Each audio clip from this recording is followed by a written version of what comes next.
Salut les pirates, j'espère que vous allez bien. Moi ça va bien, c'est le dernier jour sur la formation acceptation. Il faut l'accepter, toutes les bonnes choses se terminent. Mais rassurez-vous, dès demain, vous allez avoir une nouvelle formation qui va sortir et vous allez pouvoir vous régaler. Voilà. C'est un secret, je vous en parle. Ou je vous en parle pas. Ben, je vous en parle pas. Allez. Donc, qu'est-ce qui se passe dans votre cerveau quand vous n'acceptez pas? Ah ben, vous allez être dans un épuisement mental, un peu comme votre conjoint à la fin de sa crise existentielle, à force d'avoir cogité, à force d'avoir trouvé des mauvaises solutions dans son cerveau, eh bien, il s'est épuisé. Vous, c'est pareil. Alors, quand vous êtes en mode survie, comme votre conjoint pendant la crise existentielle, ce qui se passe, c'est qu'on a une difficulté à changer ses anciens schémas cérébraux. Alors quels sont les schémas cérébraux que vous devez changer? C'est premièrement les mauvaises habitudes que vous aviez mises en place pendant la phase du couple, c'est-à-dire vous n'étiez pas très léger, vous n'étiez que dans la sécurisation, vous blâmiez beaucoup, tout ce que vous apprenez dans les formations, et aussi les autres comportements que vous devez changer, c'est ceux que vous avez mis en place au début de la crise existentielle de votre conjoint, avec le côté je suis en mode survie, donc j'essaie de trouver des choses magiques, des lettres magiques, des silences radio, des ultimatums, des fuis-moi je te suis, des provocations, etc. Tout ce qui est en mode survie. Alors, c'est pour ça qu'il y a beaucoup de séparation au début de la crise, parce que votre conjoint est en crise existentielle et vous en mode survie, et donc effectivement, ça ne peut pas coller.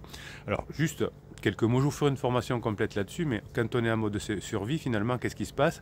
C'est qu'on a un lien, enfin, une plasticité, on va dire, au niveau synaptique, les synapses, ce qui relie les neurones, qui fonctionnent mal pendant le mode survie. Simplement parce que on a besoin juste d'avoir toute l'énergie pour se battre et se défendre et pas pour aller dans des réflexions. Alors, pour changer son comportement, il y a d'abord le préfrontal, qui est ici, là, qui va donner finalement un programme, mais vous avez, pour que ce programme que vous avez mis en place fonctionne et que les anciens comportements se défassent, il faut qu'il y ait un bon lien entre le noyau accumbens et le cerveau.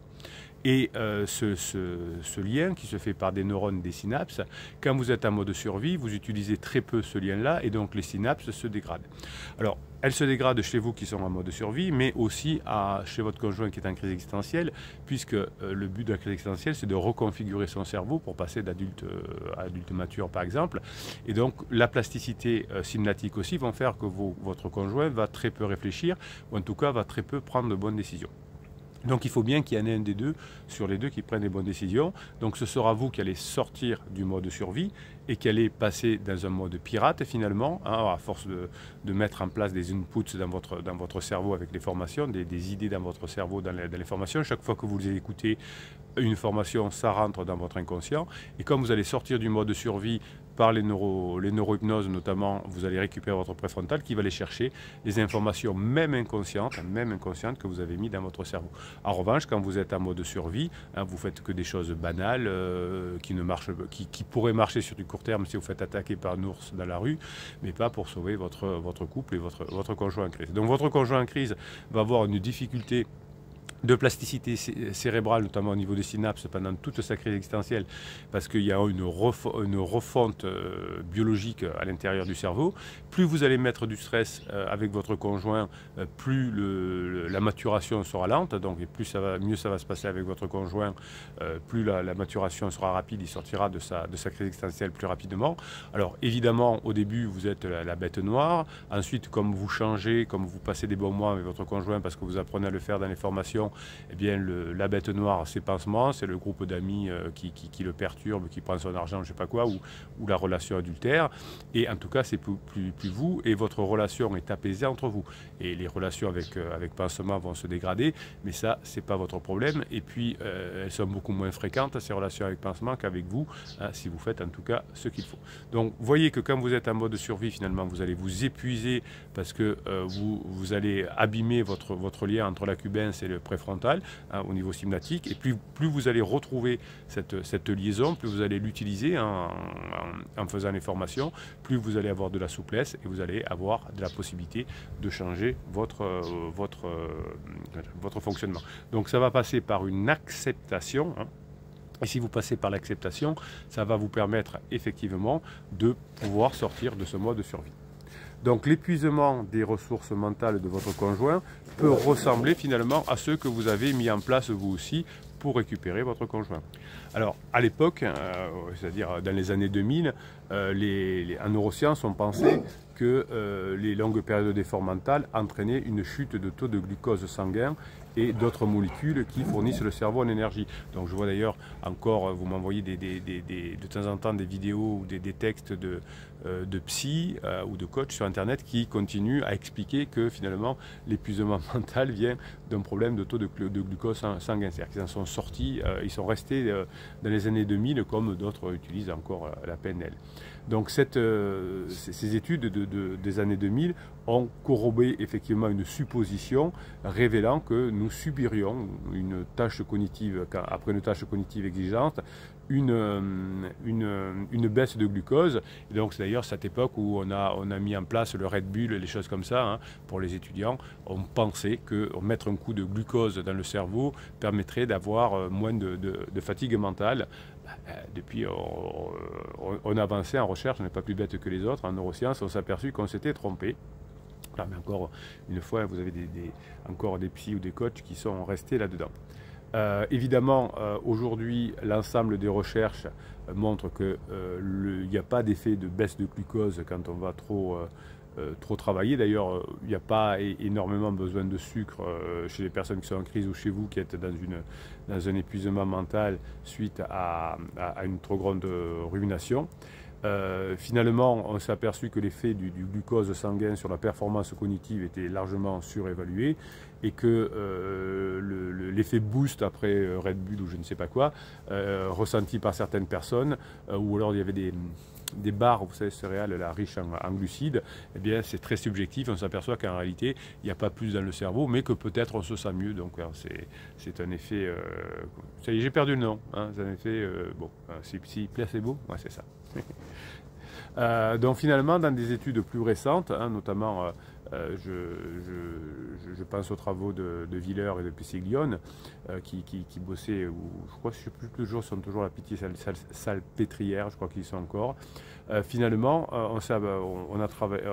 ils nous ont aussi démontré que lorsque une personne devait s'affairer à une tâche mentale pendant un temps prolongé, il faut que j'essaye de comprendre, d'analyser pourquoi mon conjoint est en crise, pourquoi là il a présenté pansement, etc. Donc, ou finalement des pensées qui ne servent à rien.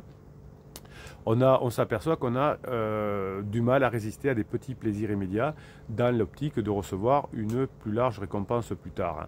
Donc quand vous êtes en mode survie, quand vous êtes dans de la rumination mentale, vous avez beaucoup de mal à faire les bonnes actions pour plus tard. Et vous savez que vous récupérerez votre conjoint non pas si vous faites des actions de court terme, mais des actions qui vont profiter à long terme. C'est le principe de la crise existentielle, mais c'est aussi le couple de longue durée. Si vous êtes ensemble depuis pas longtemps, quelques semaines comme pansement et criseux, vous pouvez tenter des manipulations comme le silence radio ou je sais pas quoi. Ça peut marcher pour faire revenir le pansement, mais ça ne marchera pas sur du long terme puisque ce sont des stratégies de court terme. Donc ce que l'on sait aujourd'hui, pour que je vous explique pourquoi sortir aussi de ce mode de survie, d'accepter la situation pour sortir de ce mode de survie, c'est que le changement que vous allez mettre en place hein, va vous permettre finalement de retrouver une augmentation de l'activité cérébrale dans le cortex préfrontal latéral. C'est une zone qui est impliquée dans les processus cognitifs comme la prise de décision. Donc quand vous allez sortir du mode de survie, ça va vous permettre de bien reconnecter le cortex préfrontal latéral et aussi de le reconnecter d'ailleurs avec le noyau accumbens.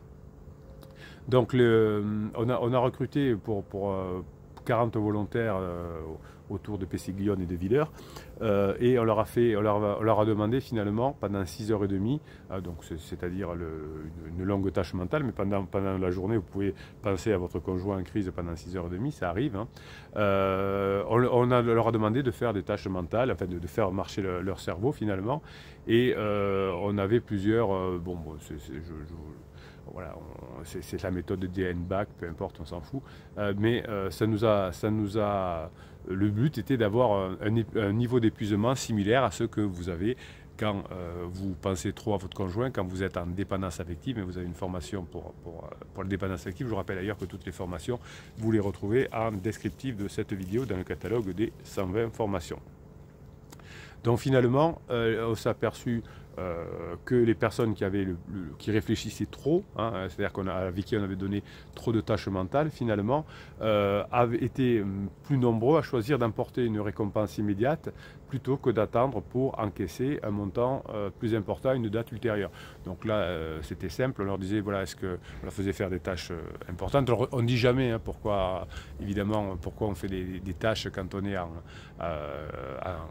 expérience de neurosciences ou même de psychologie sociale, parce que du coup, ça fausserait la donne. Donc là, on leur disait juste à la fin, voilà, vous avez passé 6h30 avec nous, donc soit vous pouvez avoir 40 € tout de suite, par exemple, soit on peut vous envoyer 60 €, je crois que c'était, ou 80 € dans le mois qui vient par virement bancaire. Eh bien, les personnes qui avaient le plus d'épuisement mental, qu'on avait fait le plus bosser mentalement, ont préféré recevoir 40 € tout de suite, avoir une récompense immédiate. C'est pour ça que votre conjoint, suite à l'épuisement mental, lui aussi, parce qu'il cherche des solutions pour sortir de sa crise existentielle, mais il ne sait pas qu'il est en crise existentielle, donc il cherche des solutions pour divorcer, pour se séparer, pour trouver une autre maison, etc. Et même s'il a trouvé une maison, qu'il a divorcé, etc., il s'aperçoit qu'il est toujours aussi mal en point. Donc il va chercher d'autres trucs, pansement, c'est la faute des enfants, c'est la faute à la famille, c'est la faute aux amis, c'est la faute au patron, c'est la faute aux clients, mais on finit épuisé, et donc c'est pour ça qu'on recherche des trucs immédiats, du sexe rapide avec pansement, même si c'est pas glorieux, c'est dans un parking ou autre, ou des soirées de beuverie avec les collègues de bureau. Donc voilà pourquoi quand on est épuisé mentalement, on recherche des solutions de court terme. Bien, c'est pareil pour vous, si vous n'acceptez pas la situation de devoir travailler sur du court terme, c'est ce qui va vous arriver également. Vous allez vous épuiser mentalement, vous allez plus maîtriser vos pensées, vos émotions, vous allez ruminer. Vous avez une formation sur la rumination d'ailleurs, et donc vous voudrez des récompenses de court terme, c'est-à-dire vous allez faire des erreurs, des approximations et même des interdits qui vont vous éloigner de votre conjoint. Vous allez, comme vous voulez une récompense immédiate, vous allez pleurer, vous allez demander « je voudrais un câlin », vous allez dire oh, « ça ne te dirait pas qu'on aille au restaurant ce week-end ?» Bon, voilà. Donc vous allez faire des erreurs, je vous explique dans la formation tout ce qu'il ne faut pas faire, commettre ces erreurs, et évidemment vous allez vous éloigner de votre conjoint. Donc chaque fois que vous êtes en rumination mentale, chaque fois que vous n'avez pas réussi à maîtriser vos pensées, vos émotions, vous allez risquer de devoir créer des besoins de courte durée. Donc finalement, on a un marqueur d'épuisement mental, un marqueur de mode de survie également, qui sont sous-jacents également, et que l'on a redémontré, et c'est toujours pas des problèmes de glucose. Là cette fois on a fait une spectroscopie à résonance magnétique, et c'est une technique d'imagerie, donc on va détecter les taux de certaines substances chimiques dans le cerveau. Eh bien on constate alors que les personnes qui ruminaient ou qui avaient entrepris des tâches les plus difficiles présenter des taux plus élevés de notre neurotransmetteur qu'on appelle le glutamate, que je vous ai déjà parlé, mais que je vous parlerai plus tard parce que je vais vous faire une formation sur le mode de survie, vous me l'avez demandé. Donc je vous reparlerai dans cette formation du glutamate dans quelques semaines. Et on s'aperçoit que le neurotransmetteur, donc le glutamate dans le cortex préfrontal latéral, est plus élevé quand on a des tâches difficiles. Donc on constate finalement que le niveau accru de diffusion du glutamate des cellules vers le milieu extracellulaire va faire en sorte que l'accumulation de certaines substances dans le cerveau vont l'empêcher de fonctionner correctement, et ce n'est pas l'épuisement d'une ressource d'énergie comme le glucose, mais c'est au contraire l'accumulation de certaines substances dans le cerveau. Donc quand vous allez sortir du mode survie, quand vous allez retravailler sur la neurohypnose notamment, ou d'autres méthodes que je vous explique dans la formation sur le traumatisme, comment oublier le traumatisme, des méthodes autour de l'EMDR, autour de la cohérence cardiaque et d'autres, autour de la respiration de Wim Hof aussi, eh bien vous allez apprendre justement à diminuer le niveau de certaines substances qui vous font souffrir dans le cerveau, qui font souffrir votre conjoint en crise, évidemment. Donc finalement, les neurosciences nous ont confirmé aujourd'hui que l'épuisement mental de votre conjoint, ou l'épuisement que vous pouvez avoir aussi si vous utilisez trop le mode survie, eh bien, va survenir parce qu'une réserve d'énergie va s'épuiser dans le cerveau.